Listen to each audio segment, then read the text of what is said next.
소비자와 기업, 중소기업과 대기업이 함께 성장하는 시장을 만듭니다. 공정경제 이야기. 오늘은 공정거래위원회 전화 연결합니다. 자, 저희가 2022년에 처음으로 소개해드릴 내용은 바로 그 소비자 관련 정책입니다. 이야기 나눠주실 공정거래위원회 소비자안전정보과장님 전화 연결하겠습니다. 안녕하세요, 과장님. 네, 안녕하세요. 공정거래위원회 소비자안전정보과 문종숙 과장입니다. 우선 새해를 맞아 소비자 분야를 가장 우선적으로 소개할 수 있도록 자리를 마련해 주셔서 감사드리고요. 진행자님이랑 청취자님들 모두 새해 복 많이 받으세요. 네. 과장님도 새해 복 많이 받으십시오. 감사합니다. 네, 최근 공정거래위원회에서 체육시설 가격 표시제를 강화했다고 들었습니다. 새해를 맞이해서 아마 헬스장이라든지 체육시설에 이제 찾는 소비자들이 좀 있으실 것 같은데 어떤 내용인가요? 네. 새해에는 아무래도 운동 결심도 많이 하시고 아마 다이어트 결심도 많이 하실 거예요. 저도 이제 그런 사람 중에 하나인데요. 네. 근데 이제 헬스장이나 수영장 등을 방문을 해보면 이제 기존에는 가격이라든지 환불 기준 등을 사업자 게시물 또는 이제 등록 신청서에 표시하도록 정하고 있었습니다. 네. 즉 다시 얘기해서 이제 둘 중 하나에만 표시를 하면은 되다 보니까 네. 아무래도 이제 보통은 사업장 게시물이 아니고 등록 신청서에만 가격 등을 표시한 후에 네. 매니저님들이 상담을 하고 나면 이제 그제서야 등록 신청서를 통해서 가격을 확인할 수 있도록 하는 경우가 이제 많았을 거예요. 아마 네, 맞습니다. 잘 경험이 있으실 것 같은데요. 네. 그렇기 때문에 이제 아무래도 이제 소비자가 처음 생각한 가격이 아니더라도 네. 상담 끝나고 나서 이제 박차고 나올 수가 없어서 울며 겨자 먹기로 등록하시는 경우도 좀 왕왕 있으신 것 같고, 예, 맞아요. 또 그리고 또 이제 사업자들이 가격을 등록 신청서를 통해서만 이제 폐쇄적으로 공개를 하다 보니까 네. 업체들 간의 가격 경쟁이 저하되는 측면도 좀 있었던 것 같습니다. 네. 그래서 이제 저희가 공정위에서는 이제 사업자 게시물과 등록 신청서 모두 가격이랑 환불 기준 등을 표시하도록 개선을 해서 네. 작년 이제 12월 27일부터 시행을 하고 있고요. 아무래도 이제 이를 통해서 소비자 입장에서는 정보를 좀 충분히 전달받을 수가 있고, 네. 또 사업자 간에는 가격 경쟁을 유도할 수 있을 것으로 좀 기대를 하고 있습니다. 네네. 참고로 이번 시행은 모든 체육시설이 다 대상은 아니고요. 네. 헬스장, 수영장, 그다음에 이제 종합체육시설이라 그래서 저희가 보통 이제 수영장, 실내 수영장이 있고 플러스 알파로 이제 좀 더 체육시설이 들어가는 이런 종합체육시설업이 대상이고요. 네네. 여성분들 많이 이용하시는 뭐 요가나 필라테스 아니면 이제 어린아이들 많이 이용하는 태권도장이나 농구장 등등은 이번 이제 이 대상은 아닙니다. 예, 말씀 듣고 보니까 너무 공감되는 게 진짜 그렇거든요. 이제 소비자 입장에서는 몇십 분 동안 상담받죠. 그다음에 시설 둘러봤죠. 높은 가격, 그런 다음에 이게 높은 가격을 딱 제시받으면 이걸 거절하기가 우리나라 정서상 굉장히 민망할 때가 많았는데 이제는 소비자들이 가격이나 환불 기준을 아예 한눈에 알기 쉽게 이제 파악할 수가 있는 거죠. 그렇게 되니까. 예, 맞아요. 네. 그러면 사업자 입장에서 좀 보겠습니다. 그럼 사업자 입장에서는 표시를 어떻게 해야 될까요? 소비자들한테 뭐 형식이나 방법에 구애받지 않고 소비자들이 뭐 보기 쉽게만 이렇게 표시하면 되는 건가요?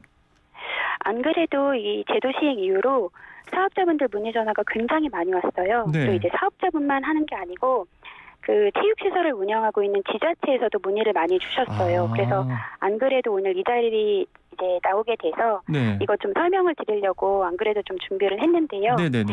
이제 기본적인 생각은 아이디어는 이거예요. 소비자들이 네. 문의나 상담 같은 거를 하지 않고도 네. 가격이라든지 아니면 이제 환불 기준 등을 네. 곧바로 파악을 할 수 있다면 되는 거예요. 직관적으로 파악할 수만 있으면 된다.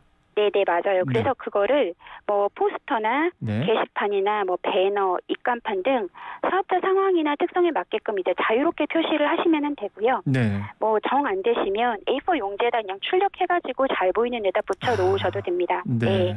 근데 다만 이제 한눈에 파악이 어려운 팜플렛이나 파일철 등의 표시를 하시거나 네. 아니면 등록 상담실 내 특정 공간 안에다가 표시를 하시거나 아니면 뭐 환불 기준이나 일부 내용을 누락한 경우에는 이제 제대로 된 표시로 보기가 어렵겠죠. 그냥 쉽게 생각을 하시면 네. 저희 음식점 들어갔었을 때 음식점 메뉴판 생각을 하시면 될 것 같아요. 그러니까 그렇게 좀 음식점 메뉴판 가격 잘 보이잖아요. 네네, 그러니까 맞습니다. 그런 식으로 이제 가격이라든지 환불 기준이라든지 이런 걸 잘 표시를 하시면 되는데요. 네. 참고로 이제 가격 같은 경우에는 네. 제공되는 서비스별 뭐 요금 체계라든지 또 이제 추가 요금이 있는 경우에는 추가 요금이 있다, 얼마다 이런 것들을 좀 정확하게 표시를 해주시면 될 것 같습니다. 와, 이게 정말로 소비자들이 원했던 제도인 것 같습니다. 예, 감사합니다. 네. 정말로 그 또 체육 시설은 그렇고 이번에 또 그 전동 킥보드 같은 이제 개인형 이동 장치에도 새롭게 그 표시 의무가 부과됐다고 좀 들었습니다. 뭐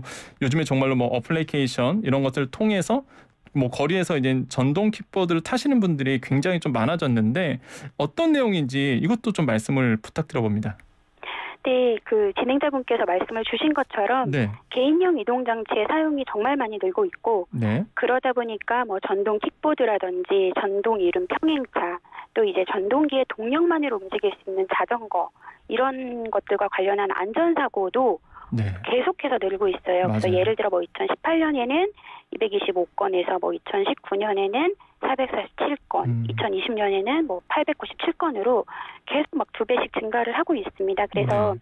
도로교통법에서도 이러한 안전사고 증가 등을 고려를 해서 작년 6월에 이제 도로교통법을 개정을 했어요. 그래서 네. 뭐 무면허라든지 음주운전이라든지 동승자 탑승, 네. 안전모 미착용 또 이제 어린아이들 13세 미만 어린이의 운전이라든지 아니면 그 인도 같은 도보주행을 금지를 이제 하였고요. 네. 이를 위반을 할 경우에는 범칙금 또는 과태료를 부과하도록 정하였습니다. 네. 근데 이제 문제는 소비자 안전과 직결되는 이러한 준수 사항들을 정작 소비자들이 잘 모르세요. 맞아요. 그러기 네. 때문에 공정위가 소비자 안전을 위해서 이 개인형 이동장치 제조, 판매 대업자들로 하여금 네. 이제 도로교통법에 따른 이용자 준수 사항을 제품 등에 잘 표시를 해서 소비자들이 이 개인형 이동장치를 보다 안전하게 네. 이용을 하도록 하고 네. 또 소비자들이 이제 관련 규정을 정확하게 숙지해서 네. 불필요한 이제 돈 내면 아깝잖아요. 그래서 불필요한 과태료 등을 내지 않도록 이제 개선을 하였습니다. 네. 네, 그러면 금방 과태료 얘기하셨잖아요.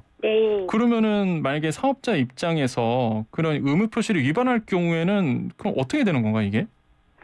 저희가 이제 벌금 같은 걸 이제 내시게 되는데요. 네네. 공정에서는 이제 보통 이런 것들을 계산을 할 때 네. 얼마를 이제 내셔야 과태료 얼마 내셔야 될지 이런 거 산정을 할 때 네. 뭐 연평균 매출액이라든지 네. 그다음에 누락한 항목이 뭔지 얼마나 중요한 항목인지 이 중요 정보 항목의 누락 정도 네. 또 이제 지역적 파급 효과 확산 정도 또 과거의 법유란 이력을 바탕으로 해서 이제 위반 점수라는 걸 산정을 하고요. 네네. 그 위반 점수에 따라서 이제 뭐 최소 50만 원에서 최대 1억 원까지 과태료가 이제 부과될 수가 있습니다. 네.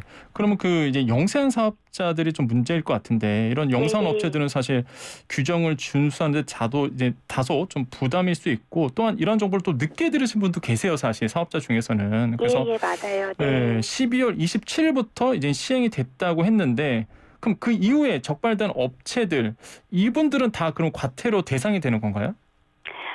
아니요. 그러니까 저희가 네. 지금 사실 요 제도를 시행을 하면서 저희도 약간 좀 고민이 많았어요. 왜냐하면 요즘 네. 코로나 때문에 다들 너무 어려우시잖아요. 네, 맞습니다. 네. 네, 그래서 여전히 이제 코로나가 심각한 점을 고려를 해서 한 6개월 정도는 계도 기간으로 운영을 할 예정입니다. 6개월 네. 정도는 계도 기간이 네, 있다. 네, 맞아요. 그리고 또 이제 뭐 개인형 이동장치는 사실 코로나랑은 큰 관련은 없지만 네네. 아마 이제 사업자분들이 라벨도 이제 새로 만들어셔서 제품에 부착도 하셔야 되고 이러기 때문에 네네. 준비 기간 좀 필요할 것으로 보여져요. 그래서 네. 이제 마찬가지로 6개월 정도 계도 기간을 운영을 할 예정입니다.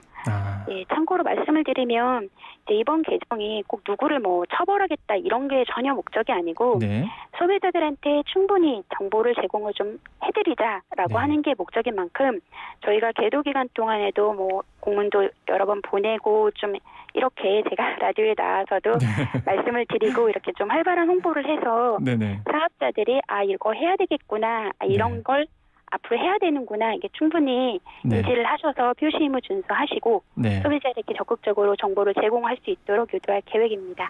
정말로 라디오에 정말 잘 나오신 것 같습니다. 오늘 감사합니다. 정말 궁금한 내용이었거든요. 사실 소비자들이나 네. 사업자나 그래서 명확하게 이 제도에 대해서 아마 이해를 다 하셨을 거라고 생각을 합니다. 과장님 감사합니다. 네, 감사합니다. 자, 여기까지 공정거래위원회 문종숙 소비자안전정보과장이었습니다.